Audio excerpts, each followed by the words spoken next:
राधे राधे, जय श्री कृष्णा। आइए अब हम भादवा मास की सातुड़ी तीज की कहानी सुनते हैं। एक बार बहुत छोटा सा गांव था। उस गांव में एक वेश्य दंपति अपने 7 बेटा बहुओं के साथ रहते थे। उस वेश्य दंपति का सबसे छोटा बेटा बड़ा ही दुष्ट चरित्र का था। अपनी पत्नी के होते हुए भी वह वेश्याओं के पास जाता था। वह जुआरी, शराबी, मांस, मदिरा सभी का सेवन करता था।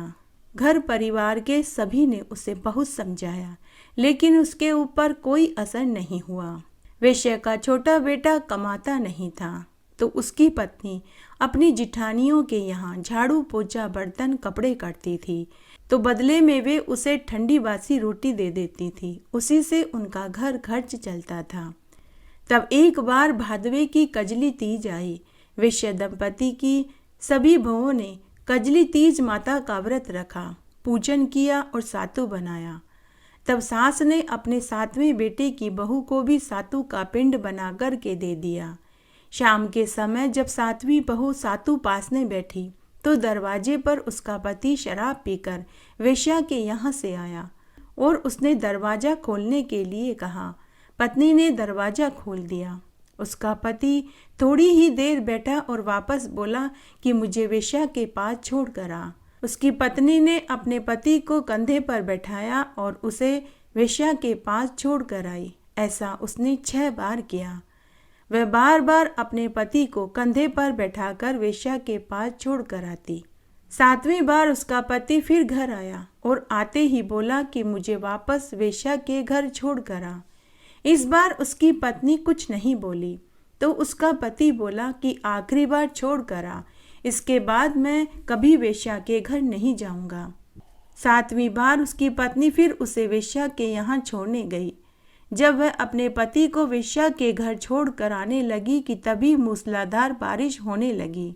देखते ही देखते बरसाती नाले उफान पर आ गए, तो उसकी पत्नी एक पेड़ पर चढ़कर बैठ गई और तीज माता की स्तुति करने लगी।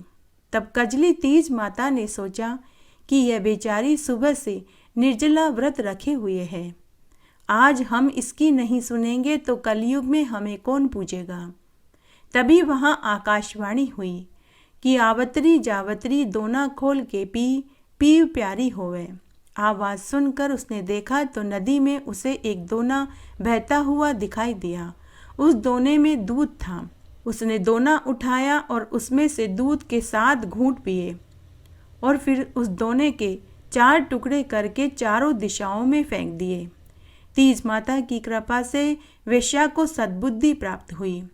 उसने अपना सारा धन, रुपया, कीमती रेशमी कपड़े वेश्या को दिए और खुद हमेशा हमेशा के लिए तीर्थ यात्रा पर चली गई। वेश्या का 7वां बेटा धन, रुपया, कपड़ा की गांठ लेकर घर आया और दरवाजे पर आकर बोला कि दरवाजा खोल, और बोला कि अब मैं कभी दोबारा वेश्या के पास नहीं जाऊंगा। अंदर से उसकी पत्नी ने कहा कि आप वचन दो। पति ने वचन दिया कि अब मैं कभी वेश्या के यहाँ नहीं जाऊंगा। हम दोनों कजली तीज की पूजा करेंगे और सातु पासेंगे। तब उसकी पत्नी ने दरवाजा खोल दिया तो उसने देखा कि उसका पति खूब सारा धन, रुपया, गहने, कपड़े लेकर आया है। तो उसकी पत्नी ने अच्छे अच्छे कपड़े पहने और गहने पहने। दोनों ने बैठकर तीज माता की पूजा करी, सातु पासा। रात्रि में चंद्रमा को अर्घ्य देकर व्रत खोला। दूसरे दिन 7वीं बहू अपनी जिठानियों के यहाँ काम करने के लिए नहीं गई, तो जिठानियों ने अपने बच्चे को भेजकर पूछा, तो बच्चों ने अपनी काकी से कहा कि काकी, माँ काम पर बुला रही है। तो काकी ने कहा कि तुम अपनी माँ से जाकर के कहो कि अब काकी काम पर नहीं आएगी, मेरे ऊपर तो तीज माता टूटी है। बच्चों ने जाकर अपनी माँ से कहा कि माँ, काकी अब काम पर नहीं आएगी। माँ, उनका घर तो धन दौलत से भरा हुआ है और काका काकी हंस हंस कर बातें कर रहे हैं। काकी कह रही थी कि उनके ऊपर तो तीज माता टूटी है। जब वेश्या दंपति और उनकी 6 बड़ी बहुओं को पता चला तो उन्हें बहुत खुशी हुई। हे तीज माता, जैसे आप वेश्या के 7वीं बहू के ऊपर प्रसन्न हुई, वैसे सबके ऊपर होना, कहानी कहने वाले के ऊपर, सुनने वाले के ऊपर और हुक्कारा भरने वाले के ऊपर। सातुड़ी तीज की कहानी। एक बार बहुत छोटा सा गांव था। उस गांव में एक जाट रहता था। उसने 2 विवाह किए। दोनों से ही उसे एक एक पुत्री हुई। कुछ बरस के बाद जाट की पहली पत्नी चल बसी तो सौतेली माँ अपनी बेटी को अच्छा खिलाती, अच्छा पिलाती और उससे कोई घर का कामकाज नहीं करवाती, जबकि सौतेली बेटी से वह घर का सारा कामकाज करवाती। उसे फटे पुराने कपड़े पहनने को देती, ठंडा बासी भोजन खाने को देती। तब एक दिन की बात है, कजली तीज का दिन था।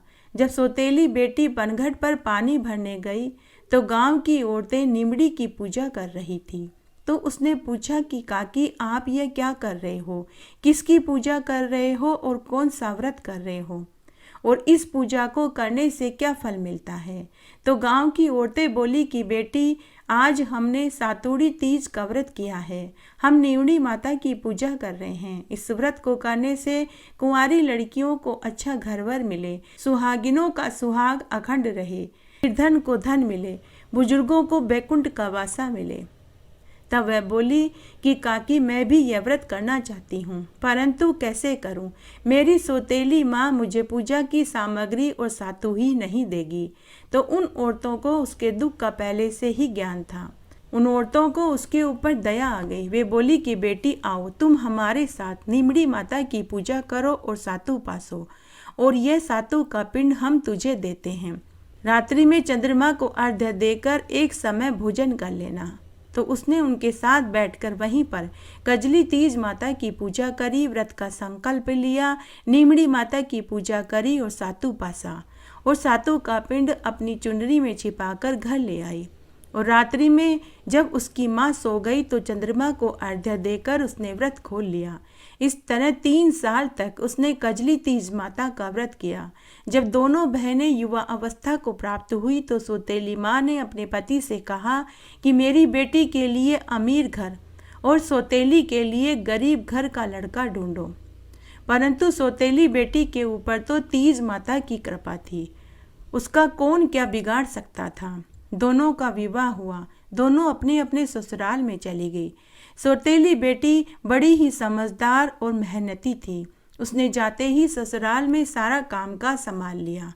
उसके ससुराल वाले उससे बहुत खुश रहते थे, लेकिन जाटनी की खुद की बेटी को कोई कामकाज उसने नहीं सिखाया था, तो उसे ससुराल में सबकी जली कट्टी सुनने को मिली। कोई भी उसे ससुराल में पसंद नहीं करता था। दूसरी, वह जुबान की बड़ी ही कड़वी थी, हमेशा कटु वचन बोलती थी। उसे ससुराल में बहुत दुख भोगने पड़े। कुछ दिनों के बाद जाट अपनी दोनों बेटियों को लेने ससुराल गया तो सौतेली बेटी के ससुराल वालों ने खूब तारीफ करी, लेकिन जाटनी की खुद की बेटी की ससुराल वालों ने खूब बुराइयां करी और कहने लगे कि इसे घर का कोई कामकाज नहीं आता, साथ ही ये जुबान की भी बड़ी कड़वी है, इसे आपने अच्छे संस्कार नहीं दिए, इसे आप घर का कामकाज सिखाइए और इसे परिवार में रहने के लिए व्यवहारिक बनाइए। अगर ये नहीं सीखेगी तो हम इसे नहीं रखेंगे, हम अब इसे नहीं रखेंगे। आप इसे घर का कामकाज सिखाओ, बोलने चलने उठने बैठने का सलीका सिखाओ, उसके बाद ही आप इसे यहाँ छोड़ने आना, नहीं तो इसे आप हमेशा के लिए अपने घर पर रखना। घर आने के बाद जाट ने अपनी पत्नी को पूरी सच्चाई बताई। आज जाटनी को भी बहुत पछतावा हो रहा था कि उसने मन ही मन सोचा कि सौतेली बेटी से ईर्ष्या के चक्कर में खुद की बेटी का उसने भविष्य बिगाड़ दिया। उसने उसी क्षण तय कर लिया कि खुद की बेटी को घर का सारा काम करवाऊंगी। अब वह सौतेली बेटी से अच्छा बर्ताव करने लगी और खुद की बेटी से घर की रोटी सब्जी कपड़े झाड़ू पोछा बर्तन करवाने लगी। फिर ऐसे करते करते भादवे की तीज आई। दोनों बहनों ने अपनी माँ के साथ कजली तीज का व्रत रखा और निमड़ी की पूजा करने के लिए गई। तो सौतेली बेटी ने निमड़ी माता से कहा कि हे निमड़ी माता, तू मीठी है, जैसी मुझे भी मीठी रखना। फिर जाट की खुद की बेटी ने पूजा करी तो वह बोली कि निमड़ी माता, तू तो कड़वी है। माँ ने सुना तो उसे बहुत दुख हुआ। माँ ने उसी क्षण अपनी बेटी को डांटा और बोली कि जैसे तुम्हारी बड़ी बहन ने निमड़ी माता की पूजा करी है वैसे ही करो और निमड़ी माता से अपनी गलती की माफ़ी मांगो। तब उसने दोबारा निमड़ी माता की पूजा करी और बोली कि हे निमड़ी माता, आप मीठी हो, वैसे मुझे भी मीठा रखना। उसकी पूजा से नीमड़ी माता और कजली माता दोनों खुश हो गई और उसे सुखी रहने का वरदान दिया। कुछ दिनों के बाद वह घर का पूरा कामकाज सीख गई। सौतेली माँ ने अपनी दोनों बेटियों को खूब सारा धन, गहने, कपड़े, मिठाई देकर विदा कर दिया। इस बार जाटनी की बेटी को भी ससुराल में खूब सुख मिला। हे नीमड़ी माता, जैसे आपने जाटनी की बेटी के साथ पहले किया वैसे किसी के साथ मत करना, और जैसे बाद में किया वैसे सबके साथ करना। कहानी कहने वाले के साथ, सुनने वाले के साथ और हुक्कारा भरने वाले के साथ। नीमड़ी की कहानी। बहुत छोटा सा गांव था। उस गांव में एक नामी पैसे वाले सेठ सेठानी रहते थे। तब एक दिन सेठानी ने देखा कि गांव की औरतें नीमड़ी माता की पूजा कर रही थी और कथा कहानियां सुन रही थी। सेठानी ने गांव की औरतों से पूछा कि आप सब यह क्या कर रहे हो, किसकी पूजा और व्रत कर रहे हो, और इस पूजा और व्रत को करने से क्या फल मिलता है। तो गांव की औरतें बोली कि सेठानी जी, हमने कजली तीज माता का निराहार व्रत किया है और अभी हम नीमड़ी माता की पूजा कर रहे हैं और कथा कहानियां सुन रहे हैं। इस व्रत को करने से निसंतानों को दीर्घायु संतान सुख की प्राप्ति हो, कुंवारों को मनपसंद जीवन साथी मिले, सुहागिनों का सुहाग अखंड रहे, बुजुर्गों को बैकुंठ का वासा मिले। तो सेठानी बोली कि मुझे भी इस व्रत की पूरी विधि बताओ, कहानी सुनाओ, मैं भी इस व्रत को करूंगी। अगर मेरे इस व्रत को करने से पुत्र हुआ तो मैं नीमड़ी माता को 1.25 मन का सातू चढ़ाऊंगी। तब गांव की सभी औरतों ने सेठानी जी को कजली तीज की पूजन की पूरी विधि बताई। सेठानी ने उसी समय वहां बैठकर नीमड़ी माता का पूजन किया, व्रत का संकल्प लिया। तीज माता की कृपा से कुछ दिनों के बाद ही सेठानी को गर्भ ठहर गया और 9वें महीने में उसे सुंदर तेजस्वी पुत्र पैदा हुआ। लेकिन सेठानी नीमड़ी माता के सातू चढ़ाना भूल गई। इस तरह सेठानी को लगातार 7 पुत्र हुए, लेकिन सेठानी सातू चढ़ाना भूल गई। जब 7 बेटे विवाह लायक हुए तो सेठानी ने अपने सबसे बड़े पुत्र का विवाह किया। तो फेरों के समय एक नाग आया और उसके बड़े पुत्र को डस लिया, जिससे उसकी मृत्यु हो गई। इस तरह सेठ सेठानी ने अपने 6 पुत्रों का विवाह किया, लेकिन 6 पुत्रों को फेरों के समय काला नाग आकर डस लेता। इस तरह सेठानी के 6 पुत्र मर गए। अब सेठ सेठानी अपने 6 पुत्रों की विधवा जवान बहुओं को देखते तो बहुत रोते। तब उन्होंने तय किया कि हम अपने 7वें पुत्र का विवाह ही नहीं करेंगे।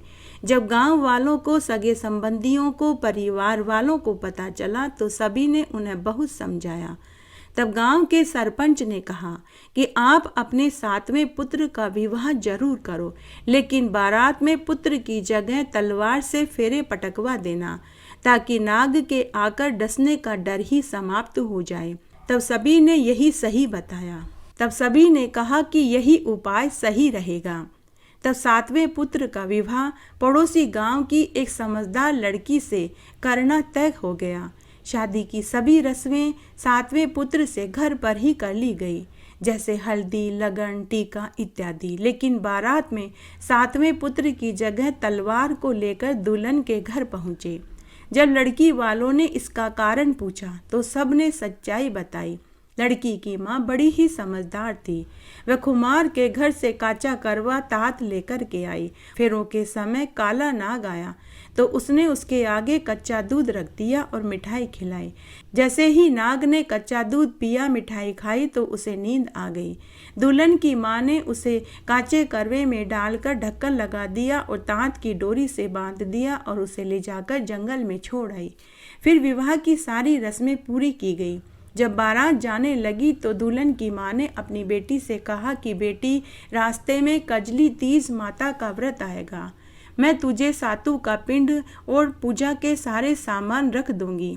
रास्ते में कहीं भी नीमड़ी आए तो नीमड़ी माता की पूजा कर लेना, सातू पास लेना और कल्पना निकालकर अपने ससुर को दे देना। उसके बाद बारात विदा हो गई। फिर बारात दुल्हन को लेकर गांव की ओर रवाना हो गई। रास्ते में तीज का दिन आया। ससुर ने बहू से कहा कि बहू भोजन कर लो। बहू बोली कि पिताजी, आज मेरा कजली तीज का निराहार व्रत है। पिताजी, रास्ते में अगर नीमड़ी आए तो मुझे बता देना, मैं नीमड़ी माता का पूजन करूंगी। थोड़ी दूर आगे जाने पर रास्ते में नीमड़ी आई। नई दुल्हन ने नीमड़ी माता का पूजन करने लगी तो नीमड़ी माता पीछे सरकने लगी। तब बहू बोली कि हे नीमड़ी माता, आज मेरा कजली तीज का निराहार व्रत है। मैं आपकी पूजा करना चाहती हूँ, लेकिन आप पीछे क्यों सरक रही हो? तब नीमड़ी माता ने कहा कि तेरी सास ने बोलारी बोली थी कि जब मेरे पुत्र होगा तो मैं सवामण का सातू चढ़ाऊंगी। मैंने उसको 7 पुत्र दिए, लेकिन उसने अपनी बोलारी अभी तक भी पूरी नहीं करी, और तू भी उसी की बहू है। मैं तुझे पूजन करने नहीं दूंगी। तो दुल्हन बोली कि हे नीमड़ी माता, मेरी सास से जो गलती हुई है मैं उनकी तरफ से आपसे क्षमा चाहती हूँ। मैं ससुराल पहुँचते ही सबसे पहले आपकी बोलारी पूरी करवाऊंगी। मैं आपको वचन देती हूँ, आप मुझे पूजा करने दीजिए। नववधू की भक्ति देखकर नीमड़ी माता को उसके ऊपर दया आ गई। नीमड़ी माता ने उसे पूजा करने दी। बहू ने नीमड़ी माता का पूजन करा, कहानी सुनी और सातू पासा। रात्रि में चंद्रमा को अर्घ्य देकर व्रत खोला। कल्पना का सारा सामान ले जाकर ससुर को दे दिया। तभी नीमड़ी माता ने नववधू से वरदान मांगने को कहा। तो नववधू बोली कि हे नीमड़ी माता, मेरी 6 जेठानियों को अमर सुहाग का आशीर्वाद दे दो और मुझे कुछ नहीं चाहिए। नीमड़ी माता ने कहा कि तथास्तु, ऐसा ही होगा। नववधू के पीछे ससुर और बाराती सब खड़े थे। सबने उनकी बातें सुनी। उसी समय सेठ जी के 6 मृतपुत्र वहां प्रकट हो गए। सेठ जी की तो खुशी का ठिकाना नहीं रहा। सेठ जी अपने 7वें बेटे की बहू के पांव पकड़ लिए। तो बहू बोली कि पिताजी, आप मेरे नहीं, नीमड़ी माता के चरण पकड़िए और अब जल्दी से घर चलिए। सासुर जी से बोलारी पूरी करवानी है। सभी बाराती सेठ जी के 6 पुत्र और दुल्हन खुशी खुशी घर पहुँचे। जब सेठानी को और उसकी 6 विधवा बहुओं को पता चला कि उनके मृत पुत्र जीवित हो गए हैं, तो उन सभी ने 7वीं बहू के चरण पकड़ लिए। तब नई बहू बोली कि सासू माँ, भाभी जी, उल्टी गंगा नहीं बहती। आप नीमड़ी माता के चरण पकड़िए, मैं आपके चरण पकड़ूंगी। तब सेठानी ने उसी समय 7.25 मण का सातू नीमड़ी माता के चढ़ाया और अपनी गलती की क्षमा मांगी। गाजे बाजे के साथ से सेठानी अपने 7 बेटों और बहुओं को साथ लेकर कजली तीज का और नीमड़ी माता का पूजन करने के लिए गए। हे नीमड़ी माता, जैसा दुख आपने सेठ सेठानी को पहले दिया वैसा किसी को मत देना, और जैसा सुख आपने उनको बाद में दिया वैसा सबको देना। कहानी कहने वाले को, सुनने वाले को और हुक्कारा भरने वाले को। घटती हो तो पूरी हो, पूरी हो तो परवान चढ़े, भूले बिसरे नाम तेरे भंडार में भरे। इस तरह आज हमने कजली तीज, सातुड़ी तीज, नीमड़ी माता की कहानी सुनी। आशा करती हूँ यह आपको जरूर पसंद आएगी। मेरे साथ बने रहने के लिए आपका धन्यवाद। आगे आने वाली कथा कहानियों के लिए भी आप इसी तरह मेरे साथ बने रहें। धन्यवाद।